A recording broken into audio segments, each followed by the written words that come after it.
Hello, and welcome back to the only podcast that provides the top art news headlines from around the world each week to you, our honeys.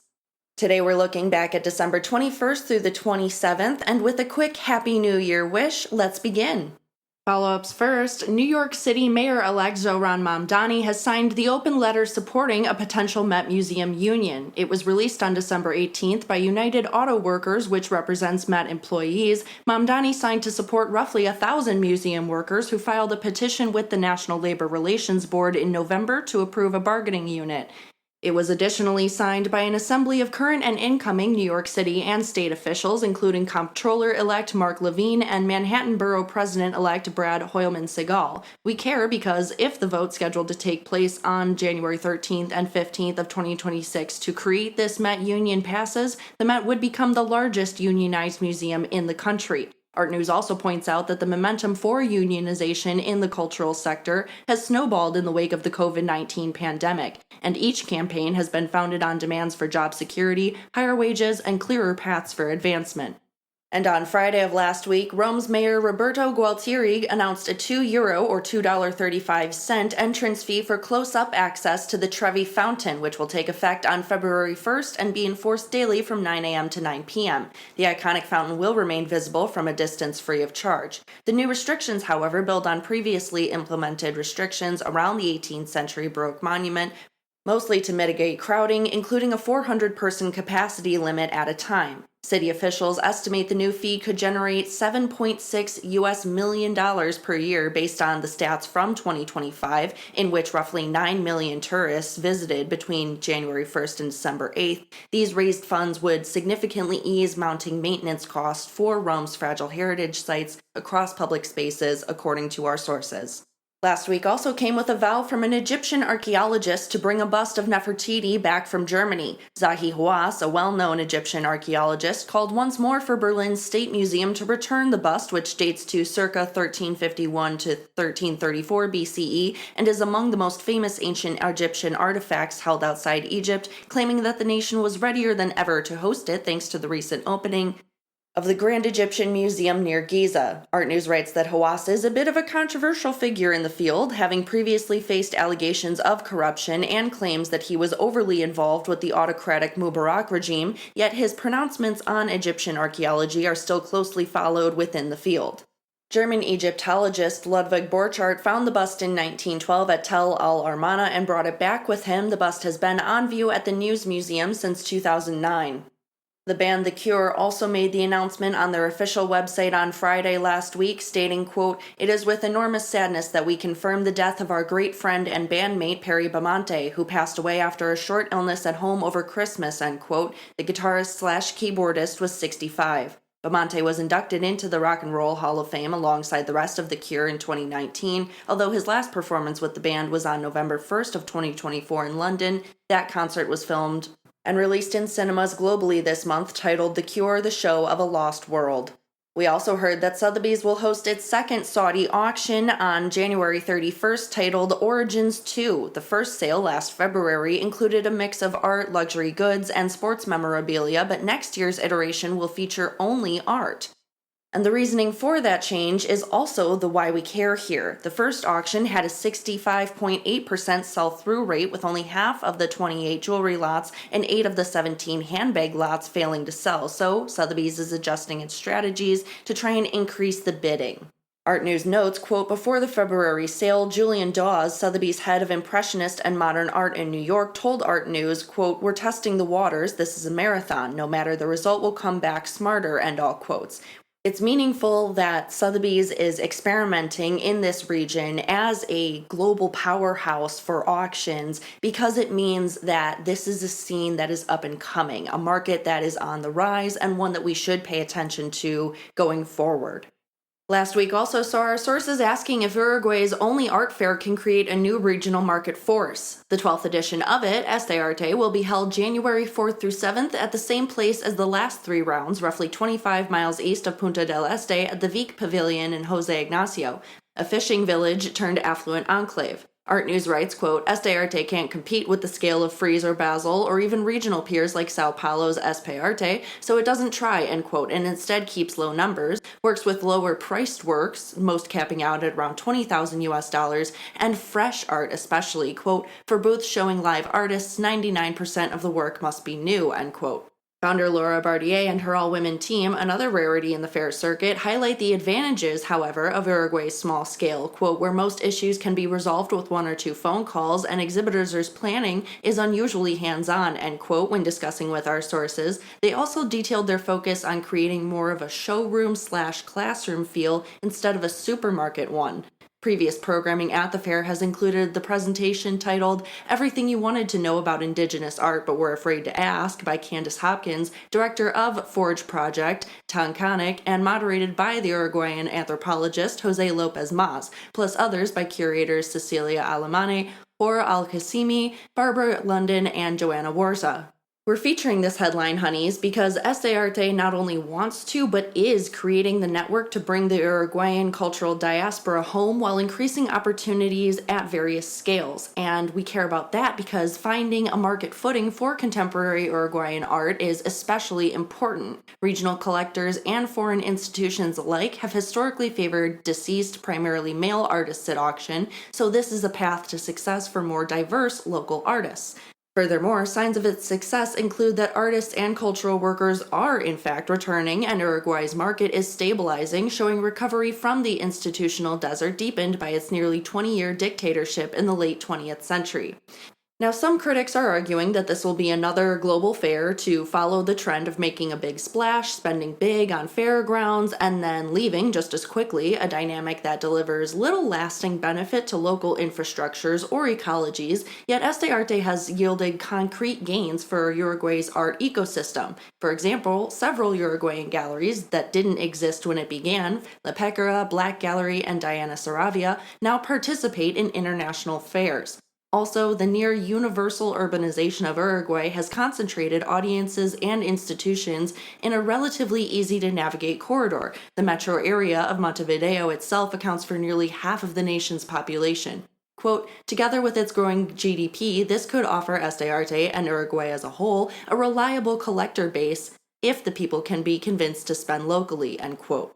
Marco Maggi, one of Uruguay's foremost contemporary artists, says that since Este Arte launched, the country's appetite for contemporary art has, quote, made important strides in an auspicious direction, end quote, and went on to say, quote, its commercial impact is difficult for me to quantify, but the persistence of convening international and regional collectors every year is the only way to foster a collecting community in Uruguay, end quote.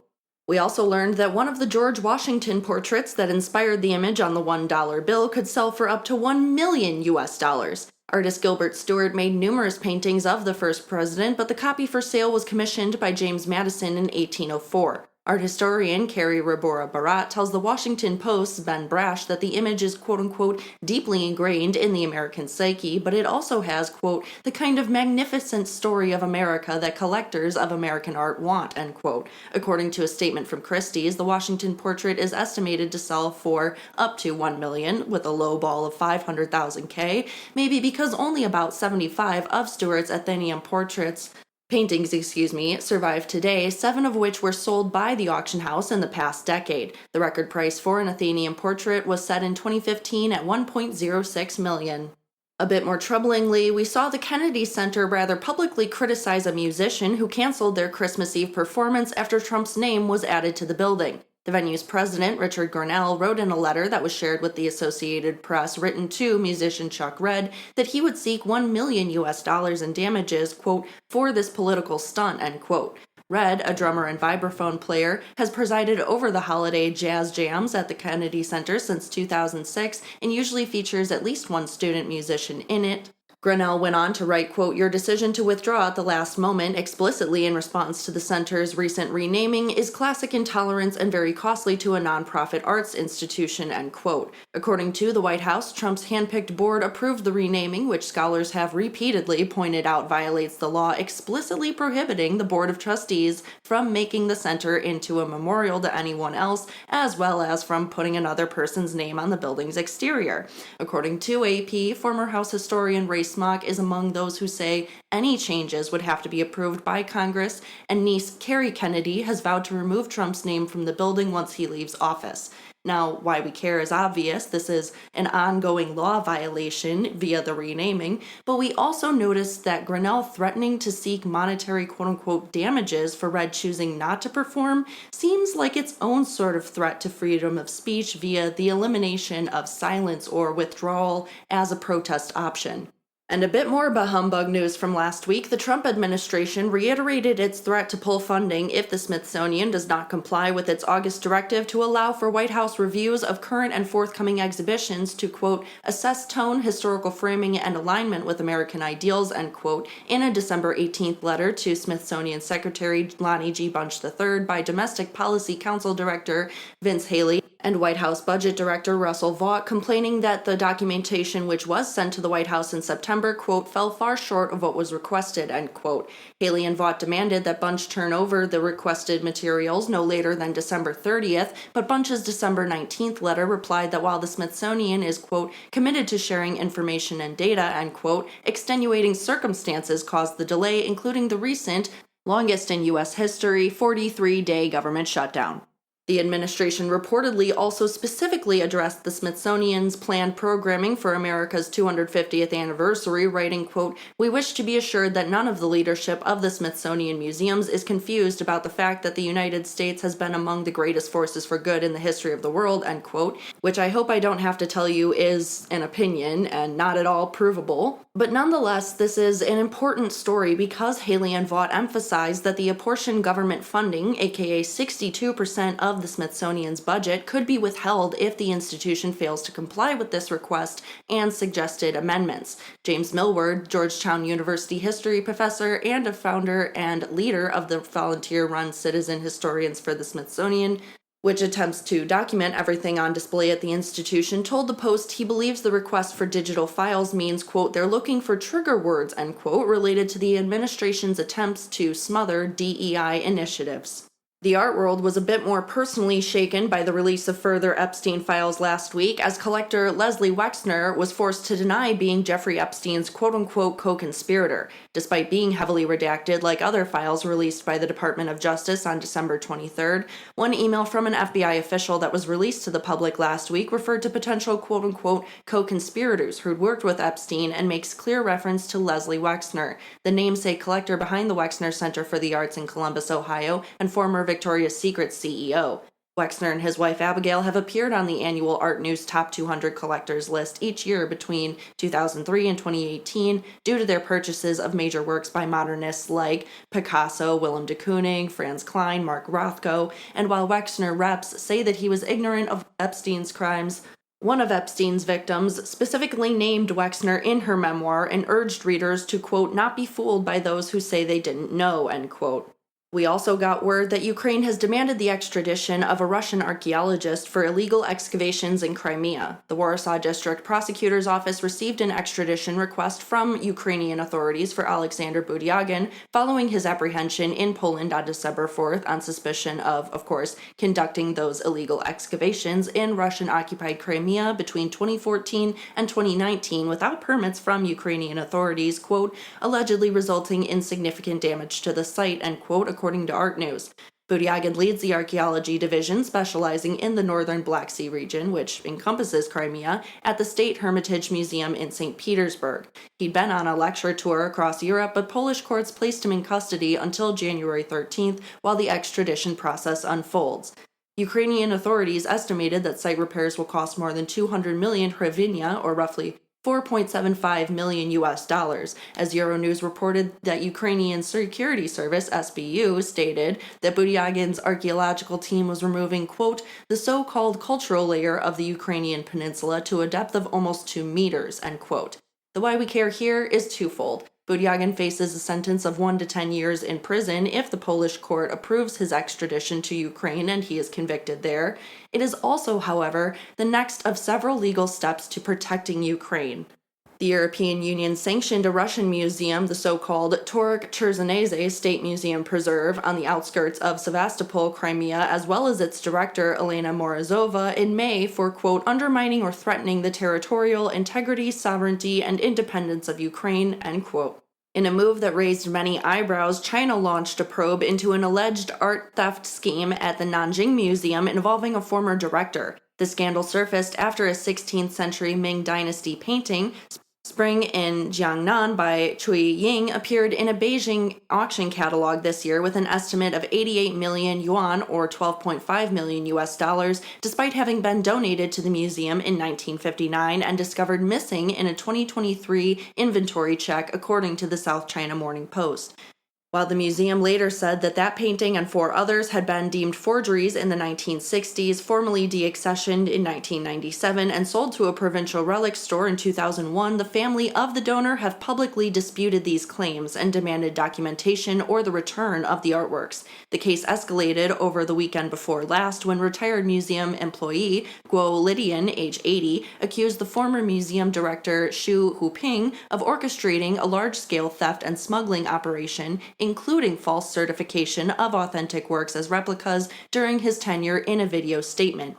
Xu, 82, has denied involvement, but the National Cultural Heritage Administration announced the formation of a special working group to investigate the allegations on Tuesday of last week, while Jiangsu provincial authorities also launched a cross-departmental probe, and the Nanjing Museum began its own internal review. Officials vowed to, quote-unquote, severely punish any violations and keep the public informed as the inquiry progresses. As you might imagine, honeys, this is a big deal because the accusations have shaken public confidence in one of China's most historically significant museums. The institution safeguarded part of the Palace Museum's collection during World War II, and which is central to Beijing's effort to position China as a cultural superpower. The controversy also comes as China strengthens its cultural relics oversight with a revised cultural relics protection law that took effect in March, and which grants the country permanent rights to reclaim stolen or illegally exported heritage objects.